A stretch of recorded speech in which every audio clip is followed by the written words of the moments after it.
Hello everyone, welcome to my cooking blog. Diwali ना पास आ रही है और हमें ना ये टेंशन लगी रहती है कि दिवाली में हमें क्या बनाना है। कुछ नया ऐसा मिल जाए जिसे हम ट्राई करें, जो खाने में भी टेस्टी हो और बहुत ही इजी बन जाए। तो आज की रेसिपी ना बिल्कुल ऐसे ही है। आज मैं आपके साथ शेयर कर रही हूँ हमारे छत्तीसगढ़ की बहुत ही फेमस मिठाई की रेसिपी, जिसे ना पिड़िया बोलते हैं। ये बनाने में ना बहुत ही इजी है और खाने में ना बहुत ही टेस्टी है। इस मिठाई के लिए मैं बोलूँगी ना, ये सादगी से भरी है पर टेस्ट से भरा हुआ है। तो इसके लिए सबसे पहले मैंने यहाँ पे चावल आटा लिया है 3 कप भर के। जो नॉर्मल चावल का आटा होता है ना, वो मैंने लिया है। अब उसमें मैं डाल रही हूँ यहाँ पे घी। हमें इसमें बेसिकली मोहन देना है, तो यहाँ पे मुझे 3 कप आटे के लिए 4 चम्मच घी लगा है। शुद्ध घी का यूज़ करिएगा, यहाँ पे बहुत ही अच्छा ये बन के रेडी होता है और टेस्ट भी ना बहुत ही अच्छा आता है। आप चाहें तो यहाँ पे तेल का मोहन भी दे सकते हैं, पर तेल में ना वो स्वाद नहीं आ पाएगा, तो आप इसमें ना घी का ही मोहन दीजिएगा। अब इस मोहन को ना हमें पूरे आटे में अच्छे से मिक्स कर लेना है।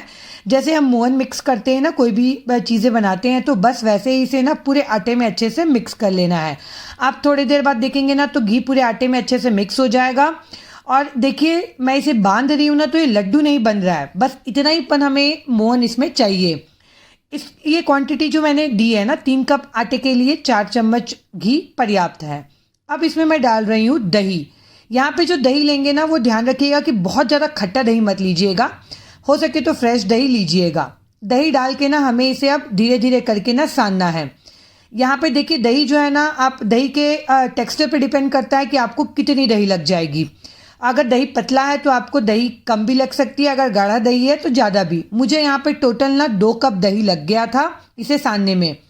हमें बेसिकली ना यहाँ पे इसका एकदम ही सॉफ्ट सा एक आटा गूंथना है। आटा नहीं, बेसिकली हमें इसे मिक्स करना है एकदम सॉफ्ट फॉर्म में। आप देख रहे हैं ना किस तरीके से एकदम ही सॉफ्ट, एकदम ही नरम यहाँ पे मैंने गूंथ के रखा है। अब मैंने क्या किया, एक कढ़ाई में घी चढ़ा दिया है, इसे हम गर्म होने देते हैं।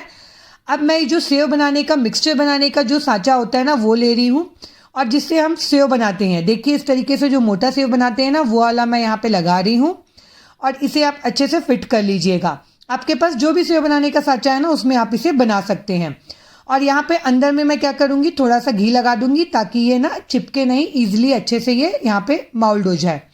घी अच्छे से लगाइएगा आप, नहीं तो क्या होगा ना, आटा जो है ना वो बहुत ज़्यादा स्टिकी हो जाता है। देखिए यहाँ पे कितना ही सॉफ्ट, कितना ही नरम आटा मैंने लिया है।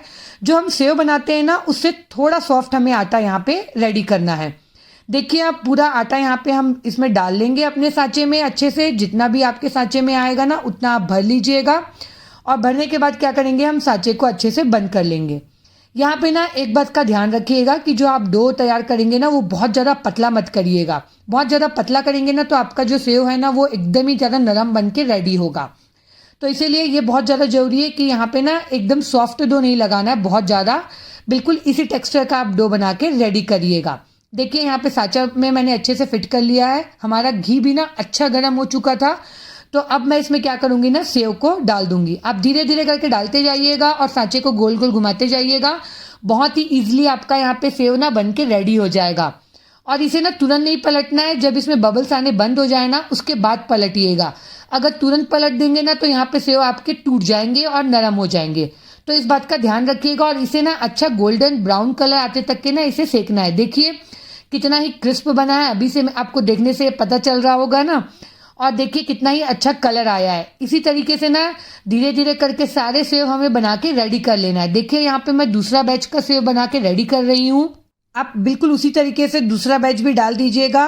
हाँ, पर यहाँ पे ध्यान रखिएगा, हाथ में ना बहुत ज़्यादा भाप आता है, तो इस चीज़ को ना सावधानी पूर्वक करिएगा। मेरे हाथ में तो बहुत ज़्यादा भाप आ रहे थे, क्योंकि घी गर्म रहता है ना, तो सावधानी पूर्वक करिएगा। देखिए, मैंने एक एक करके सारे सेव यहाँ पे बना के रेडी कर लिए हैं। अब हमें क्या करना है ना, हमने जो ये सेव बनाए थे ना, उसे हमें हाथ से क्रश करना है। देखिए, बहुत ही हल्के, बहुत ही कुरकुरे सॉफ्ट सेव यहाँ पे बन के रेडी हो जाते हैं। सॉफ्ट तो नहीं बोलूँगी, एकदम कुरकुरे और हल्के सेव। बहुत ही अच्छे से आप हल्का सा दबाएंगे ना, पूरा एकदम अच्छे से ये क्रश हो जाएगा। हमें सारे सेव को ना ऐसी हाथों से इसे क्रश कर लेना है, क्योंकि बेसिकली क्या है ना, यहाँ पे हमें ये सेव को अब ग्राइंड करना है। देखिए, बहुत ही हल्का सेव यहाँ पे बन के रेडी हुआ है। मैं आपको दिखा रही हूँ, देखिएगा सारे सेव मैंने यहाँ पे अच्छे से क्रश कर लिया है। आप चाहे ना तो इस तरीके से ना इसे यहाँ पे जो आपके पास खलबट्टा होता है ना, उसमें भी कूट सकते हैं। मेरी जो दादी है ना, उस टाइम पे जब मिक्सी नहीं हुआ करता था ना, तब इसे ना सिलबट्टा जो होता है ना, उसमें पीस के बनाया करती थी। बहुत ही टेस्टी पिड़िया बनाती थी वो। तो अब हमें इसे क्या करना है ना, इसे मिक्सी के जार में डाल के इसे हमें पीस लेना है। एकदम आसानी से ये पिस जाती है और एकदम चिकना पीसना है इसे हमें, दरदरा। थोड़ा सा इसका टेक्सचर कैसे रहेगा, जैसे नमक का टेक्सचर होता है ना, बिल्कुल वैसे ही ये टेक्सचर यहाँ पे रेडी होगा। तो देखिए, क्योंकि इसमें घी रहता है तो बहुत ही आसानी से ईजिली ये पिस जाता है। आपको सारे ही सेव को ना ऐसे ही पीस के रेडी कर लेना है। देखिए, एकदम फाइन पेस्ट भी है और हल्का सा ये नमक जैसा दरदरा भी है। देखिए, यहाँ पे मैंने सारा यहाँ पे पीस के रेडी कर लिया है। इसका कलर बिल्कुल बहुत ही अच्छा है, परफेक्ट कलर है, हमें ऐसा ही कलर चाहिए। अब हमें क्या करना है ना, इसमें आधा कप पिसा हुआ शक्कर मिलाना है। आप शक्कर जो रहता है ना, उसे नॉर्मल मिक्सी में डाल के पीस लीजिएगा, आपका यहाँ पे शक्कर का पाउडर रेडी हो जाएगा। तो आधा कप शक्कर का पाउडर मैंने यूज़ किया है। यहाँ पे 1 चम्मच मैंने इलायची पाउडर डाला है और थोड़ा सा मैंने यहाँ पे काजू को बारीक बारीक, एकदम बारीक बारीक क्रश कर लिया है और वो मिला रही हूँ। और इसे ना अच्छे से आप मिक्स कर लीजिएगा सारी चीज़ों को बेसिकली, ताकि ना जो शक्कर है ना वो अच्छे से पूरे हमारे यहाँ पे मिक्सचर में अच्छे से लग जाए। अच्छे से हाथों से मसल मसल के मिक्स करिएगा, तभी जो शक्कर है ना, मीठा जो है वो सारे आपके यहाँ पे मिक्सचर में लगेगा। नहीं तो क्या होगा, कहीं पे कम मीठा होगा, कहीं पे ज़्यादा मीठा होगा, ऐसा हो जाता है। तो इसे ना हमें यहाँ पे बहुत ज़रूरी है कि सारी चीज़ों को अच्छे से मिक्स कर लेंगे आप। देखिए, अच्छे से मिक्स हो गई है। अब हम क्या करेंगे ना, इसका छोटा छोटा पोर्शन लेंगे अपने हाथों में, नॉर्मल जैसे छोटे लोए होते हैं ना, थोड़ा सा पोर्शन लेंगे और इसे हाथों से दबाते हुए हमें ओवल शेप में बनाना है। यहाँ पे देखिए, बहुत ही ईजिली आप हल्का सा दबाएंगे ना तो ये ईजिली अपने आप शेप में माउल्ड हो जाएगा। क्योंकि इसमें घी डाला हुआ है, हमने घी में सेका है, तो ये अच्छे से यहाँ पे बंध जाता है। आपको बिल्कुल भी यहाँ पे ज़्यादा मेहनत करने की ज़रूरत नहीं पड़ेगी। तो देखिए, हल्का हल्का इसे दबाते जाइएगा और ऐसे ओवल शेप में हमें बना के इसे रेडी कर लेना है। बेसिकली ये ओवल शेप में ही बनती है हमारी तरफ पिड़िया जो है वो। मैंने यहाँ पे देखिए एक एक करके सारे पिड़िया बना के रेडी कर लिया है। आपको मुश्किल से ना 5 से 10 मिनट लगेगा सारे पिड़िया को यहाँ पे इस तरीके से बनाने में। देखिए, अभी से ही देखने में कितना सुंदर लग रहा है ना। अब हम क्या करेंगे, 1 कप यहाँ पे शक्कर लेंगे और उसमें मैं डाल रही हूँ 1 कप पानी। बेसिकली हमें यहाँ पे ना शक्कर और पानी की क्वांटिटी इक्वल करनी है और हमें अब इसमें बनाना है चाशनी। इसकी जो चाशनी बनाएंगे ना, वो एकदम एक तार की चाशनी नहीं रहेगी, एक तार से थोड़ी सी कम रहेगी। जो चिपचिपी सी चाशनी होती है ना, बस एक तार की होने वाली रहेगी। उसी समय इसे हमें बंद कर देना है। एकदम गाढ़ी सी जो चिपचिपी सी चाशनी बनती है ना, वैसे ही चाशनी हमें इसे बनाना है। देखिए, मैं आपको हाथ से यहाँ पे दिखा रही हूँ। आप हाथों से इसे लगाएंगे ना तो ऐसे चिपचिपी सी होगी, पर एक तार नहीं बनेगा। अब हम इसे गैस से उतार लेंगे नीचे और मैंने यहाँ पे लिया है डेसिकेटेड कोकोनट। थोड़े से कोकोनट हैं ये, करीबन 1/4 कप के जितने होंगे। जो सूखा नारियल का बुरा आता है ना, वही है।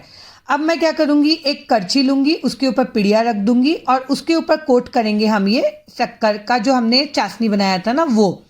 और उसके बाद हम इसके ऊपर कोट कर देंगे नारियल का जो बुरा है ना, उसे अच्छे से कोट कर लीजिएगा। बहुत ही इजीली ये कोट हो जाता है। इसे अलटते पलटते आप कोट कर लेंगे ना तो चारों तरफ ये अच्छे से कोटिंग हो जाएगी इसकी।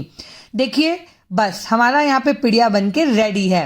एक एक करके ना ऐसे ही सारी पिड़िया को आप पहले शक्कर में कोट कर लीजिएगा, शुगर सिरप में। देखिए, मैं स्पून की हेल्प से ना ऐसे लगा रही हूँ और फिर इसके बाद इसे मैं क्या कर रही हूँ, कोकोनट जो पाउडर है ना, जो डेसिकेटेड कोकोनट है, उसमें मैं इसे डाल दे रही हूँ। आप चाहे ना तो यहाँ पे कोकोनट लगाना ना स्किप भी कर सकते हैं। आप ऐसे ही चाशनी में कोट करके भी इसे रेडी कर सकते हैं। देखिए, यहाँ पे सारी पिड़िया बन के रेडी हो गई है। मैं आपको तोड़ के दिखाती हूँ। देखिए कितनी सॉफ्ट बनी है। ये रेसिपी अगर आपने कभी ट्राई नहीं करी है ना, तो इस दिवाली ज़रूर ट्राई करिएगा और मुझे कमेंट करके बताइएगा कि आपको ये रेसिपी कैसी लगी।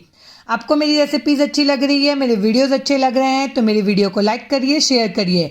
मैं मिलती हूँ आपको अपने अगले ब्लॉग में। तब तक के लिए बाय बाय।